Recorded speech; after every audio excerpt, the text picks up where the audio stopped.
deprem ülkesi.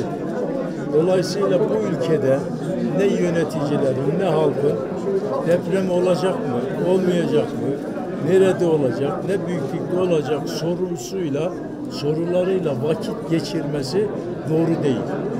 Bu ülkede yaşayan herkes bilmeli ki bir gece kalktığında ertesi sabah 7 ve üzeri bir deprem olmuş ve binlerce insanımızı kaybetmiş olabiliriz. Bu gerçeği kabul etmek lazım. Bunun aksi düşünce doğru değildir. Yani bunu kabul ettikten sonra şunu da bilmemiz lazım.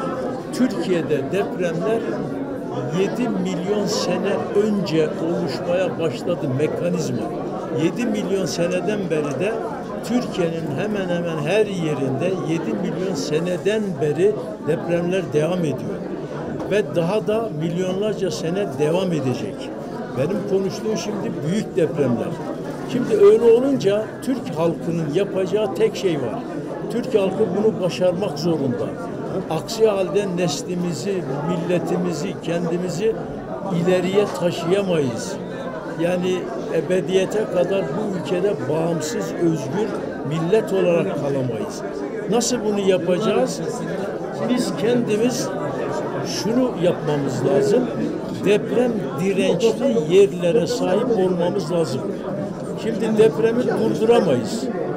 Depremi durduramayacağımıza göre her depremde binlerce, on binlerce insanı da biz kaybedemeyiz. Öyle olduğu için de deprem dirençli yerleşim alanlarını istemeliyiz. Bunu ancak Türk hükümetleri ve yerel yönetimleri yapacaktır. Deprem tamamen siyaset üstü bir konudur.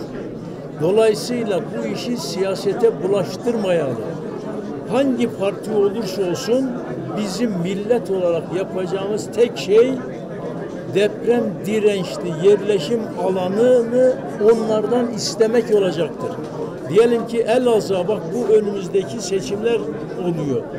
Daha da sonra seçimler olur. Hangi siyasetçi gelirse gelsin veya bugün Elazığ'da hangi siyasetçi adaylığını koyarsa koysun, hangi partiye oy vereceksek de biz verelim, başımızın üzerinde yeri var ama ona diyelim ki Elazığ deprem dirençli yapacak planınızı, programınızı istiyoruz.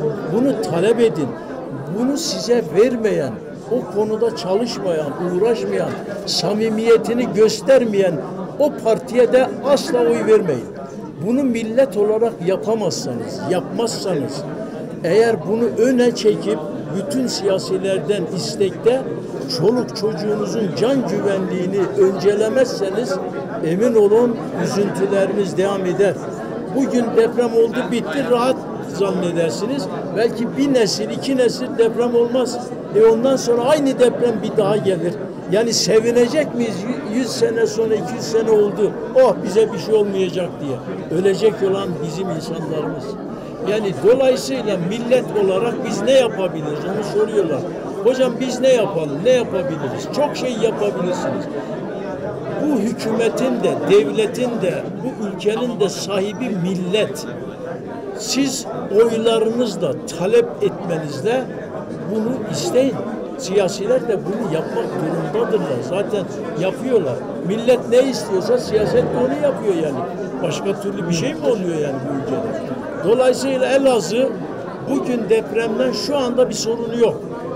Şu anda olacak komşu depremleri hisseder, komşu.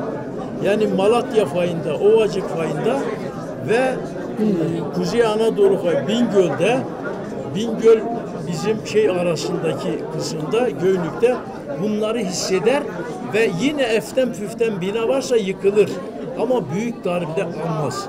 Fakat ebediyen Elazığ deprem dirençli yapmak istiyorsanız ne yapın sizin yerel idarecilerinizden, merkezi yönetimden buraya geldiği zaman pankartları kaldırın. Deprem dirençli Elazığ istiyoruz. Hangi partiden olursanız olun. Can güvenliğiniz için, nesliniz için.